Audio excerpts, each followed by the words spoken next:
Shalom Bapak Ibu Saudara yang kekasih di dalam Tuhan. Selamat berjumpa kembali dengan saya Daniel Johan dalam Renungan Kebenaran Alkitab pada hari ini, Sabtu 1 Januari 2022. Saya mengucapkan selamat tahun baru 1 Januari 2022. Semoga kita semua diberikan kesehatan dan kekuatan dalam menjalani hidup ini. Dan semoga kita tetap setia dan menyatu pada pokok anggur yang benar itu, yaitu Yesus Kristus Tuhan kita. Baik, hari ini saya akan membawakan renungan kebenaran Alkitab dengan judul Pikiran dan Perasaan Kristus.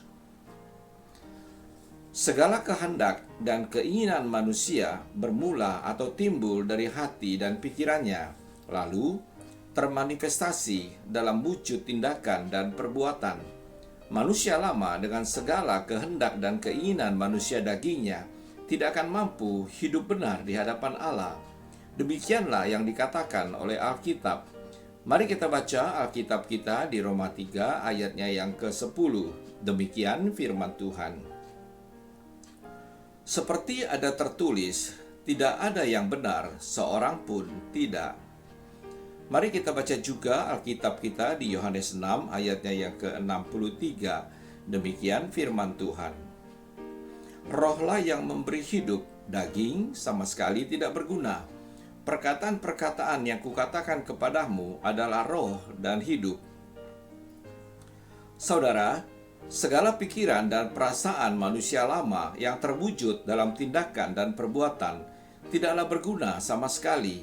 Artinya, segala perbuatannya adalah sia-sia di hadapan Allah, karena itu bukanlah perbuatan yang dari Allah.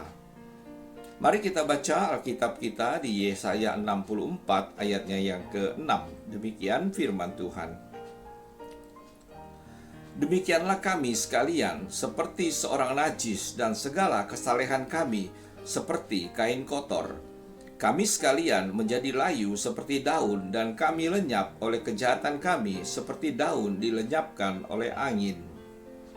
Demikianlah orang yang senantiasa tidak mau mendengar setiap perkataan firman atau roh, seperti kain kotor yang sudah dibersihkan namun dikotori lagi. Sedang perbuatan yang dari Allah berasal dari hati yang telah dibaharui dan roh yang baru. Mereka yang menerima hati dan roh yang baru di dalam batinnya, maka merekalah manusia ciptaan baru itu. Merekalah yang akan melakukan perbuatan yang dari Allah. Mari kita baca Alkitab kita di Yesaya 36 ayatnya yang ke-26. Demikian firman Tuhan. Kamu akan kuberikan hati yang baru dan roh yang baru di dalam batinmu, dan aku akan menjauhkan dari tubuhmu hati yang keras dan kuberikan kepadamu hati yang taat. Saudara, kasih karunia Allah yang telah diterima oleh mereka yang sadar dan yang mengalami pembaharuan pikiran bahwa dia telah ditebus, dibebaskan dan dimerdekakan oleh Allah dan sekarang telah menjadi hamba kebenaran atau hamba Kristus, maka merekalah yang memiliki pikiran dan perasaan Kristus.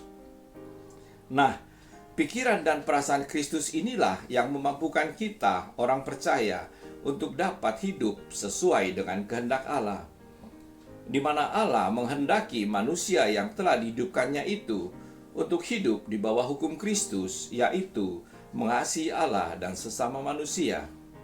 Mari kita baca Alkitab kita di Matius 22 ayatnya yang ke-37 hingga 39. Demikian firman Tuhan. Jawab Yesus kepadanya, kasihilah Tuhan Allahmu dengan segenap hatimu dan dengan segenap jiwamu dan dengan segenap akal budimu. Itulah hukum yang terutama dan yang pertama. Dan hukum yang kedua yang sama dengan itu ialah kasihilah sesamamu manusia seperti dirimu sendiri. Kehendak Allah ini telah ada sebelum hukum Taurat lahir. Di zaman Nuh, dia adalah seorang yang sangat mengasihi Allah dan dia hidup bergaul dengan Allah. Mari kita baca Alkitab kita di Kejadian 6 ayatnya yang ke-9. Demikian firman Tuhan. Inilah riwayat Nuh. Nuh adalah seorang yang benar dan tidak bercela di antara orang-orang sezamannya, dan Nuh itu hidup bergaul dengan Allah. Dan Nuh adalah seorang pemberita kebenaran, artinya oleh kasihnya kepada sesama, dia telah memperingati orang-orang sezamannya bahwa akan segera terjadi peristiwa bencana air bah. Mari kita baca Alkitab kita di 2 Petrus 2 ayatnya yang ke-5. Demikian firman Tuhan. Dan jikalau Allah tidak menyayangkan dunia purba, tetapi hanya menyelamatkan Nuh, pemberita kebenaran itu, dengan 7 orang lain, ketika ia mendatangkan air bah atas dunia orang-orang yang fasik. Tanpa Kristus ada di dalam diri kita orang percaya, niscaya kita tidak dapat mengasihi Tuhan dan sesama manusia sesuai dengan kehendak Allah. Itulah sebabnya Allah memberikan pikiran dan perasaan Kristus di dalam diri orang percaya, agar mereka dimampukan untuk dapat hidup sesuai dengan hukum Kristus. Rasul Paulus sendiri dalam hidupnya yang baru, ia pun hidup di bawah hukum Kristus dan tidak lagi hidup di bawah hukum Taurat. Mari kita baca Alkitab kita di 1 Korintus 9 ayatnya yang ke-21. Demikian firman Tuhan. Bagi orang-orang yang tidak hidup di bawah hukum Taurat, aku menjadi seperti orang yang tidak hidup di bawah hukum Taurat. Sekalipun aku tidak hidup di luar hukum Allah, karena aku hidup di bawah hukum Kristus, supaya aku dapat memenangkan mereka yang tidak hidup di bawah hukum Taurat. Kita baca juga Alkitab kita di Galatia 6 ayatnya yang kedua. Demikian firman Tuhan. Bertolong-tolonglah menanggung bebanmu. Demikianlah kamu memenuhi hukum Kristus. Hukum Kristus tidak hanya berbicara tentang hal-hal yang bersifat spiritual saja, namun juga berbicara tentang hal-hal yang bersifat jasmania, yaitu yang berhubungan dengan sesama manusia. Inilah esensi diberikannya pikiran dan perasaan Kristus, agar kita yang telah dibangkitkan dan dihidupkan oleh Allah mampu hidup di bawah hukum Kristus. Sebagai anak manusia, Kristus telah memberikan kita keteladanan. Dia senantiasa taat kepada Sang Kepala, yaitu Allah, sampai mati, bahkan mati di atas kayu salib. Lewat keteladanan hidupnya inilah, kita sebagai orang percaya yang telah diberi pikiran dan perasaan Kristus, dimampukan untuk hidup di bawah hukum Kristus. Segala tindakan dan perbuatan kita yang berasal atau muncul dari pikiran dan perasaan Kristus, itulah yang disebut dengan iman. Sebab segala tindakan dan perbuatan yang kita lakukan tidak berdasarkan iman adalah dosa. Mari kita baca Alkitab kita di Roma 14 ayatnya yang ke-23. Demikian firman Tuhan. Tetapi barang siapa yang bimbang kalau ia makan, ia telah dihukum karena ia tidak melakukannya berdasarkan iman. Dan segala sesuatu yang tidak berdasarkan iman adalah dosa.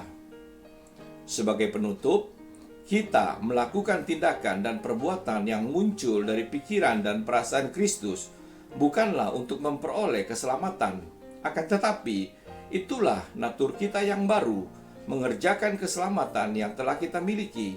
Inilah arti muliakan Allah dengan tubuhmu. Saya mengajak saudara untuk membuka Alkitab kita di 1 Yohanes 2 ayatnya yang ke-6. Demikian firman Tuhan. Barang siapa mengatakan bahwa ia ada di dalam Dia, ia wajib hidup sama seperti Kristus telah hidup. Maksudnya adalah agar kita senantiasa taat atau setia kepada Dia sebagai kepala atas kita, tubuhnya, yang dari sana pikiran dan perasaan Kristus yang merupakan kehidupan ilahi yang diberikan kepada kita sebagai tubuhnya, agar kita senantiasa berkemenangan di dalam Dia. Sebagai renungan kita pada hari ini, percayakah saudara bahwa kita sebagai tubuhnya telah memiliki pikiran dan perasaan Kristus? Kita tubuhnya telah menyatu dengan Dia sebagai kepala atas kita mempelainya. Jika orang tidak memiliki roh Kristus di dalam dirinya, maka dia bukanlah milik Kristus. Demikianlah renungan kita pada hari ini. Sampai jumpa lagi di renungan kebenaran Alkitab pada Sabtu yang akan datang. Tuhan Yesus memberkati. Amin.